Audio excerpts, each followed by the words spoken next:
times of sharing during ASEAN.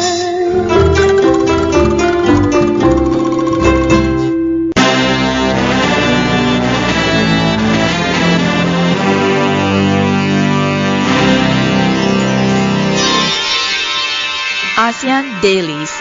First and the foremost news from Southeast Asia.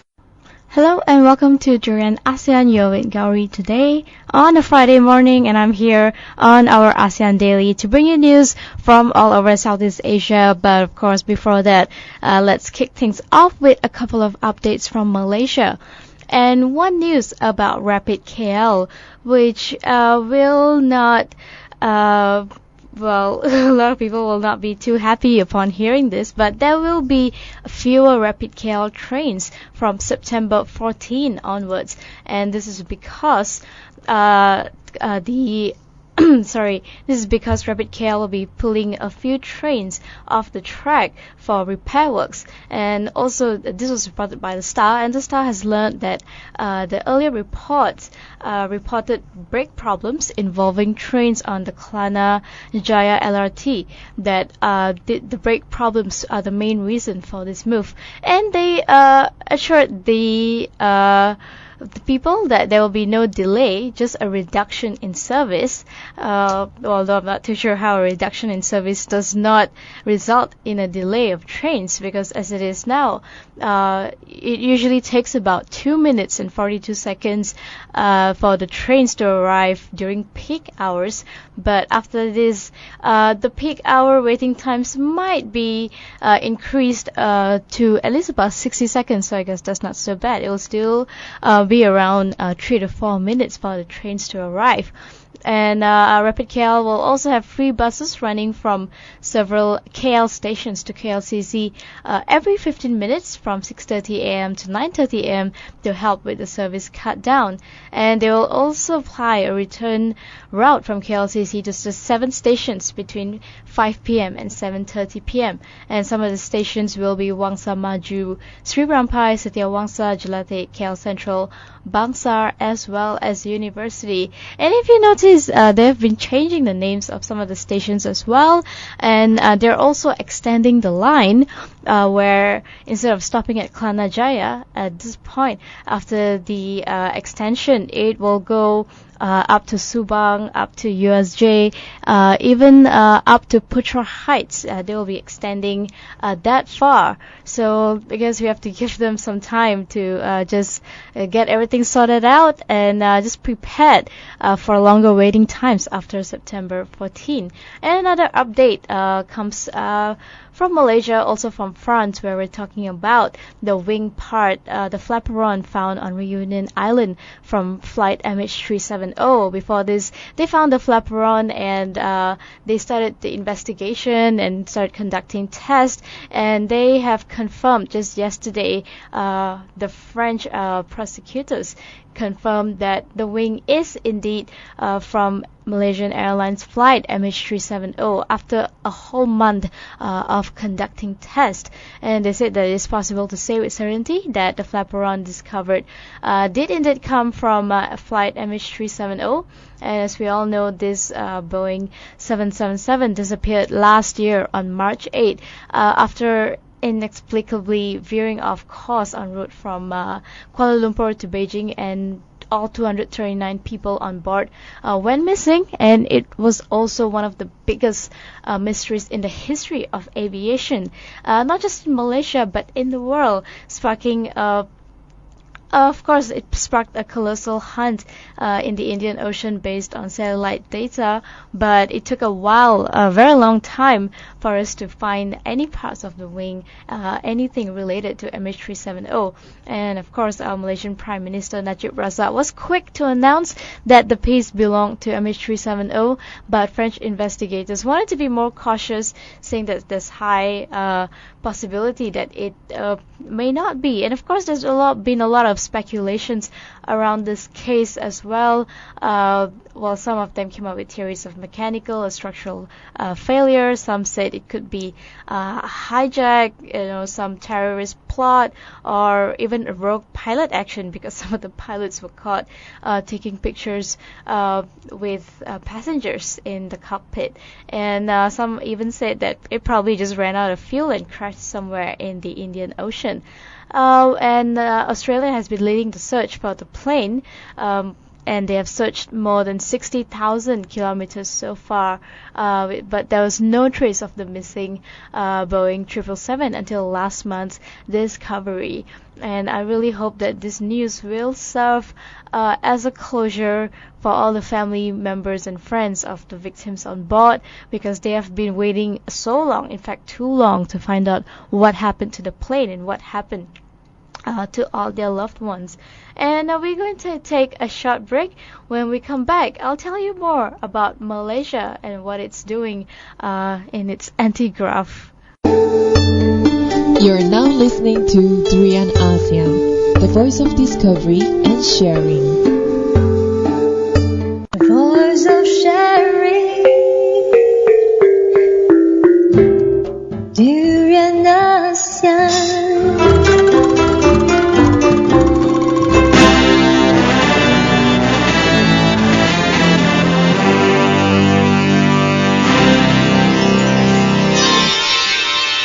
ASEAN Dailies. First and the foremost news from Southeast Asia. Hello and welcome back to Duran ASEAN. Yo, with Gowri here today on a Friday morning, and I'm here on our ASEAN Daily to bring you more news from all over Southeast Asia. And we're still talking about Malaysia here, and we all know that Malaysia has been hit with with a couple of scandals, but the biggest one being the 1MDB scandal. And the biggest problem is that when our Prime Minister allegedly claimed that he received 2.6 billion, in donation, and international anti-graft groups have spoken out against it, and they want Malaysia, or the Malaysian Prime Minister, to provide answers on the 2.6 billion ringgit, or in dollars would be 700 million US dollars, which was transferred to the Prime Minister's account. And this was called by Transparency International at an international corruption conference in Putrajaya today. And its president, Jose Ugas, said Malaysia's commitment towards fighting corruption cannot be taken seriously if it did not explain who exactly paid the money, why, and what happened to it. And I think a lot of Malaysians couldn't agree more with Mr. Jose Ugas, who makes a lot of sense here. I mean, even the people in Malaysia itself, not just Malaysia as a country, even the people, it's hard for them to have faith in the Prime Minister if the Prime Minister also does not provide evidence or any solid concrete facts to back up his claim that this 2.6 billion came from donations alone, and does not really have anything to do with the 1MDB scandal. And Mr. Ugas added that we want to see more progress from Malaysia, but that cannot happen while there are still so many unanswered questions about the 700 million US dollars that sort of made its way into the Prime Minister's personal bank account. And the hall, which also comprised delegates from across the world, actually broke into applause at this statement. And no one can be in Malaysia and not be aware of these corruption allegations that has been happening in the recent month, that has definitely tarnished our reputation as a country, or as the head of ASEAN. It has made headlines all over the world, even in Europe, in the US, definitely all over Asia. This this scandal has been the highlight in the news most of the time.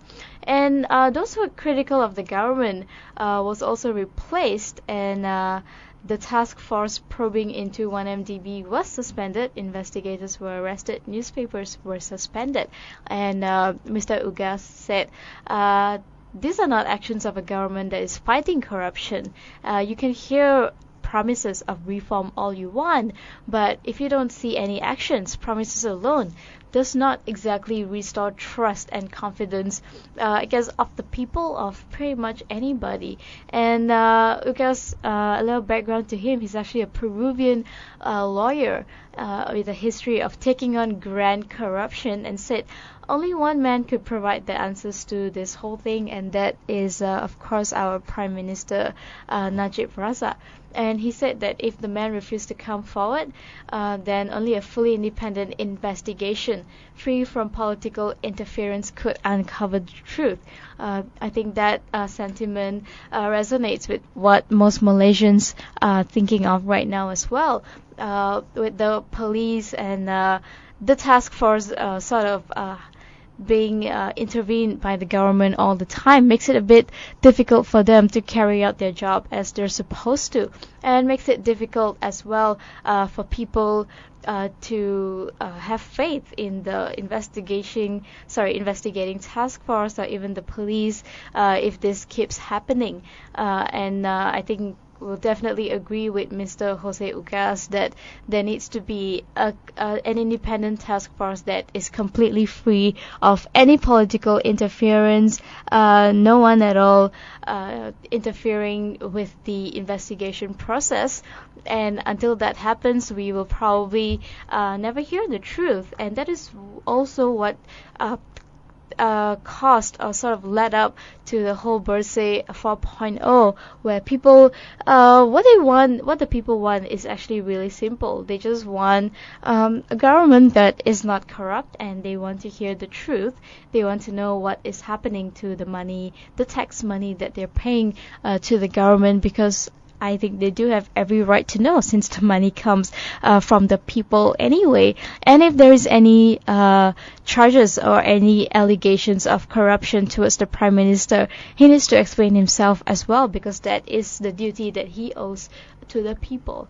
And still in Malaysia, where Malaysia is sort of teaming up with US to spy with China. How is that? And US and Malaysia has been secretly discussing how they can use the Malaysian territory to host US spy planes to patrol the South China Sea in response to the increased Chinese activity in the disputed territory. And following a series of incursions into Malaysia waters by Chinese vessels in the recent months, there's been a lot of talks by the US government and the office of Malaysian Prime Minister on how these two can actually work together and make use of surveillance planes from Malaysia, to use the Malaysian airstrips as well to monitor South China Sea, where the Chinese government has been rapidly building artificial islands and also sort of crossing the line and asserting its authority in the waters. And apart from that, there's been negotiations from both sides, but so far nothing really has been confirmed yet. But what's clear here is that the US and China are the US and Malaysia, I don't know why I keep saying China, US and Malaysia is definitely serious about the issue that's happening with the South China Sea, because of course we have two countries involved from ASEAN, which is Philippines and Vietnam, and these two countries are definitely not happy about what China is doing, and for China to keep pushing the boundaries and asserting its power and its authority towards the South China Sea is only pissing off more people. And Malaysia, as the chair of ASEAN, is good to see them, I would say, finally taking some steps in order to curb China's activity. But is spying the most effective way? Yeah, I'm not too sure about that. It could also piss off China, and we know what happens when we piss off China. I mean, we saw how a slight devaluation of their currency caused a global breakdown in economy in the whole world. And China is an important economic partner for most countries, especially an important trading partner for ASEAN. So, they probably have to be a bit subtle about this and see if this is really the best its way to approach the South China Sea. And I'm going to take another short break. When I come back, a bit of updates on the general elections in Singapore. You're now listening to 3 ASEAN, the voice of discovery and sharing.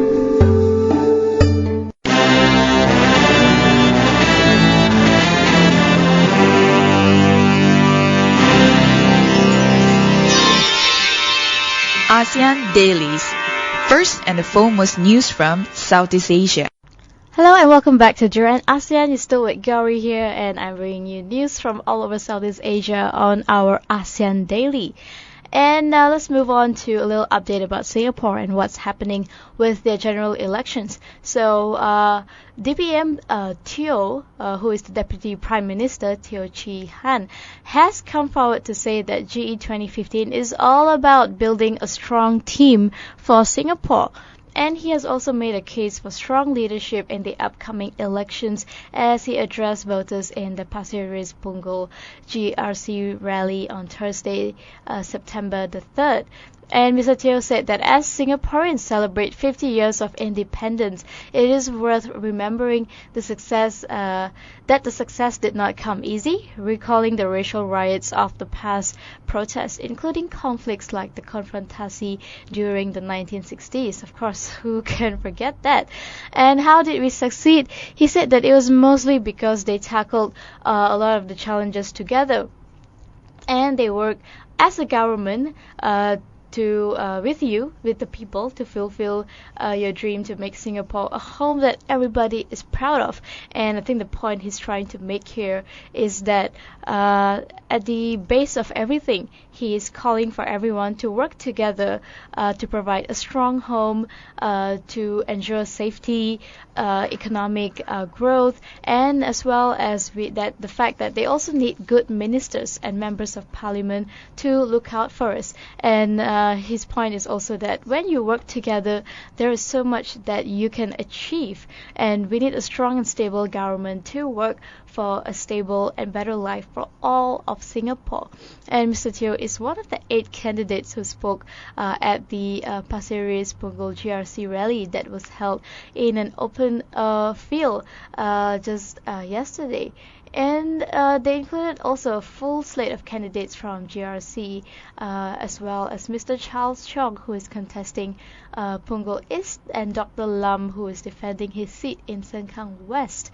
And of course, we all know that Singapore's elections is coming up very, very soon. And as one of the strongest countries in ASEAN, they are very pressured as well to make sure that they pick the right person to continue the 50 years of 50 successful years in Singapore, and they need someone to continue that legacy to ensure at least another 50 years of success, and someone who can take Singapore to the next level and make it even better. And all the candidates are coming forward, of course, making their manifestos and their promises, and we'll bring you more updates on Monday on what is going on with the Singapore elections. And apart from that, let's move on to some economic news for this morning. And moving on to Thailand, just slightly above us, online advertising is shining, and it's doing its job in spurring Thai's economy. And unfazed by Thailand's faltering economy, a lot of businesses are actually penciling bigger budgets for digital advertising as they target Thai consumers via smartphone apps, social networking forums, and also video sharing websites. And the digital advertising spending this year is forecast to jump by 2/3 for a record of 9.9 billion baht. That's almost $277 in Southeast Asia's second largest economy. This was research done by the Digital Advertising Association in Thailand. And it also gathered data from 17 different agencies that represent 80% of spending in the market. And it has also recently upgraded its growth forecast for digital ad spending to 62% from its previous estimate of 33%. And I think the thing with Thailand's new media is a lot of companies have sought, a lot of companies are looking at digital advertising as well to see how they can expand in that area. And overall advertising spending dropped by 2% in the first month and dragged down a lot of ads in newspapers and magazines. But advertising spending is expected to rise 3% this year based on the country's GDP forecast of 2.5%. Of course, there's still some risk involved in this, that growth may be weaker, slower than expected economic growth, and of course the political uncertainty in Thailand could also cause advertisers to hold off their advertising budget. So I think there's a lot of factors that goes into that you have to take into consideration when it comes to attracting investors to the country. And one of the biggest factor is of course the political situation. And if there's a political uncertainty within the country itself, where the people people in Thailand themselves cannot really have faith in the government, it's very hard to convince somebody outside of Thailand to come in and invest. And now we're going to take another short break. When we come back, I have 2 more news for you before we wrap things up for our ASEAN Daily this morning.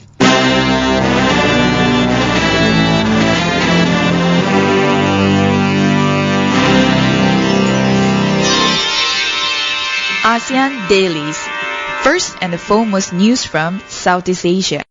Hello and welcome back to Durian ASEAN. You're with Gowri, and we're in the last segment of our ASEAN Daily for this morning. And a bit of news from China, where China poses threat to global growth, and this was warned by the IMF just yesterday. And it seems that slower growth in China and continuing stock market uncertainty pose a threat to global economic growth, according to the International Monetary Fund. And China's slowdown appears to have bigger repercussions for other countries than had been expected. Of course, China being a huge economic powerhouse, and also a huge trading partner for a lot of countries around the world, and even one of the biggest trading partner for ASEAN itself.